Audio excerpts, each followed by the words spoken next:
May isang pangungusap na halos automatikong lumalabas tuwing may balita ng karahasan. Isang pangungusap na hindi na kinukwestiyon, hindi na sinusuri at bihirang inuunawa. Mas delikado ang automatic weapons. Sa isang iglap, nagiging malinaw ang hatol. May sandatang mas masama, mas brutal, mas nakakatakot. At sa isip ng marami, sapat na ang salitang automatic upang ituring itong simbolo ng kamatayan. Ngunit bago tayo sumang-ayon, bago tayo matakot, kailangan nating huminto. Kailangan nating itanong, ano ba talaga ang ibig sabihin ng automatic? At higit sa lahat, ano ang tunay na pinanggagalingan ng panganib? Ang kasaysayan ng sandata ay hindi kasaysayan ng kasamaan. Ito ay kasaysayan ng teknolohiya, kontrol at konteksto.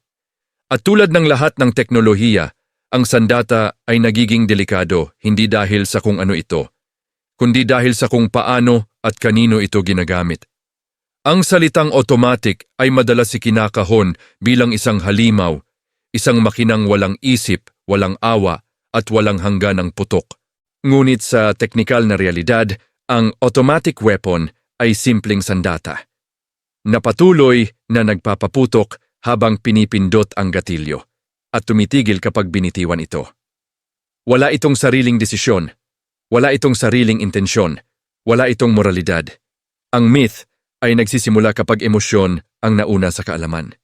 Sa pelikula, ang automatic weapon ay palaging may kasamang walang katapusang bala. Isang pindot at bumabagsak ang lahat. Sa balita, sapat na ang isang larawan ng baril upang ipahiwatig ang buong kwento. Hindi na kailangan ang detalye. Hindi na kailangan ang konteksto. Takot ang produkto, takot ang mensahe. Takot. Ngunit kung susuriin natin ang kasaysayan, mapapansin natin ang isang mahalagang katotohanan.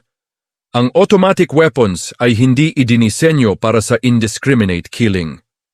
Sa katunayan, ang kanilang orihinal na layunin ay military suppression, hindi accuracy, at hindi rin mass civilian harm. Sa digmaan, ang automatic fire ay ginagamit upang pigilan ang galaw ng kalaban, hindi upang eksaktong tamaan ang bawat target.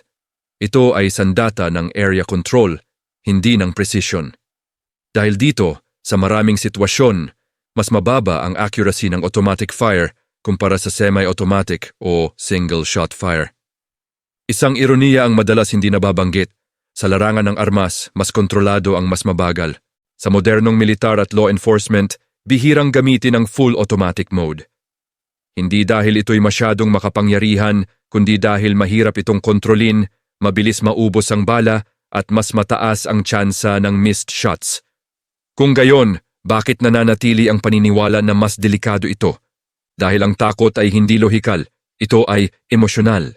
Mas nakakatakot pakinggan ang salitang automatic. Mas madali itong iugnay sa kaguluhan at mas simple itong gawing kontrabida sa isang komplikadong usapin ng karahasan, krimen at lipunan. Ngunit ang tunay na panganib ay hindi nakaukit sa mekanismo ng isang baril. Ito ay nasa intensyon ng gumagamit, kakulangan ng disiplina, kawalan ng edukasyon, emosyonal o ideolohikal na pagkalason. Ang isang kutsilyo ay maaaring sandata o kasangkapan. Ang isang sasakyan ay maaaring transportasyon o pamatay. At ang isang baril, automatic man o hindi, ay isang tool na walang sariling layunin.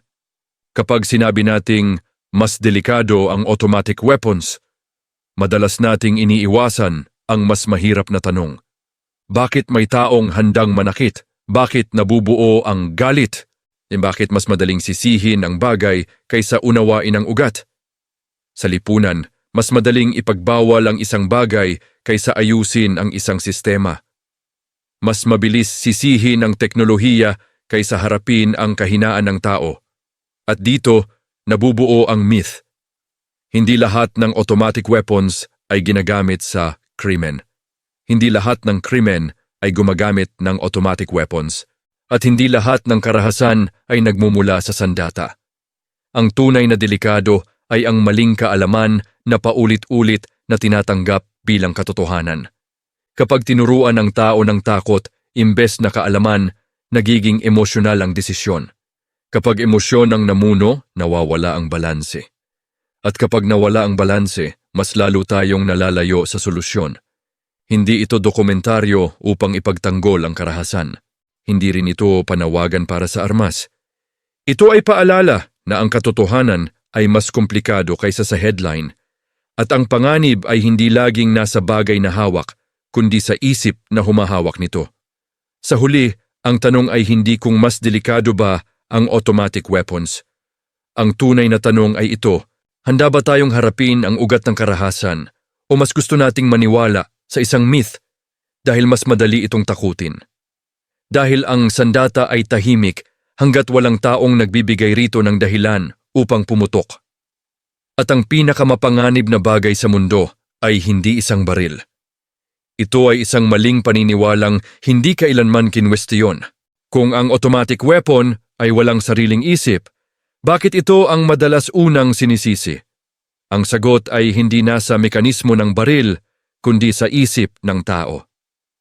Sa tuwing may trahedya, natural sa atin ang maghanap ng isang bagay na masisisi, isang malinaw na kontrabida. At sa modernong panahon, mas madali itong ilagay sa isang bagay na nakikita, nahahawakan at may anyong nakakatakot.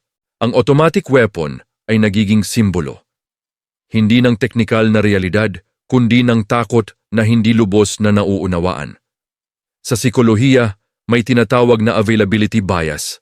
Mas natatatak sa isip ng tao ang mga imaheng madalas niyang nakikita. Kapag paulit-ulit nating nakikita ang automatic weapons sa pelikula, balita at social media bilang kasangkapan ng kaguluhan, nagiging automatiko ang ating konklusyon. Ito ang dahilan ng karahasan. Ngunit ang estadistika at karanasan ay may ibang sinasabi. Sa maraming insidente ng krimen, ang ginagamit ay mas simpleng sandata, kutsilyo, improvised weapons, o minsan ay wala man lang armas. Ngunit hindi ito nagiging headline. Hindi ito kasing dramatic. Hindi ito kasing clickable. Ang automatic weapon ay nagiging headline hindi dahil ito ang pinakakaraniwan, kundi dahil ito ang pinakanakakatakot sa imahe. At dito nagiging mapanganib ang myth. Kapag ang lipunan ay nakatuon lamang sa uri ng sandata, nalilihis ang atensyon mula sa mas mahahalagang tanong. Bakit may taong umaabot sa puntong handang manakit? Ano ang papel ng kahirapan, alienasyon, ideolohiya o mental distress? At bakit paulit-ulit nating inaasahang ang pagbabawal sa isang bagay ay sapat na upang mawala ang karahasan? Sa larangan ng armas, may isang katotohanang bihirang banggitin. Ang mas komplikadong sandata ay mas mahirap gamitin ng epektibo. Ang automatic fire ay nangangailangan ng training, disiplina at kontrol. Kung wala ang mga ito, ang sandata ay nagiging magastos, magulo at madalas ay hindi epektibo. Kaya nga sa mga profesional, militar man o law enforcement, ang diin ay nasa controlled fire, hindi sa walang patid na putok. Ang layunin ay hindi takutin ang mundo, kundi tapusin ang banta ng may pinakamababang collateral damage. Ngunit sa isipan ng publiko, nananatili ang kabaligtaran. Mas maraming putok, mas delikado, ito ang epekto ng pagkakahiwalay ng kaalaman at damdamin. May isa pang aspeto ang myth na bihirang pag-usapan, ang politikal na gamit ng takot. Kapag ang isang bagay ay kinatakutan ng sapat, nagiging madali itong gawing sentro ng debate. Hindi na kailangan ng mahabang paliwanag. Hindi na kailangan ng masusing pag-aaral. Sapat na ang emosyon upang makabuo ng desisyon. Ngunit ang mga desisyong nakabatay lamang sa takot ay kadalasang hindi pang matagalan. At minsan, lalong nagpapalala ng problema. Kung ang tunay na ugat ng karahasan ay hindi natutugunan, mag-iiba lamang ang anyo nito. Kapag hindi automatic weapon ang ginamit, ibang sandata ang lalabas. Kapag hindi sandata, ibang paraan. Dahil ang problema ay hindi ang kasangkapan, ito ay ang kondisyon ng tao at lipunan. At dito natin dapat ilagay ang lente. Ang myth na mas delikado ang automatic weapons ay komportable dahil simple ito. May malinaw na kontrabida. May malinaw na solusyon. Ngunit ang katotohanan ay hindi komportable. Ito ay magulo, komplikado, at nangangailangan ng masusing pag-unawa. Ang tunay na delikado ay ang paniniwalang sapat na ang pagbabawal upang maging ligtas. Ang tunay na delikado ay ang kawalan ng edukasyon tungkol sa responsibilidad. Ang tunay na delikado ay ang kultura ng takot na mas pinipiling maniwala kaysa umunawa. Sa huli, ang tanong ay hindi kung automatic ba ang isang sandata. Ang tanong ay ito, paano tayo bilang lipunan humaharap sa galit, takot at karahasan? Dahil hanggat hindi natin ito sinasagot, mananatiling buhay ang myth. At patuloy nating sisihin ang mga bagay na walang sariling isip habang iniiwasan ang mas mahirap na katotohanan tungkol sa ating sarili. At marahil, iyon ang pinakamapanganib sa lahat,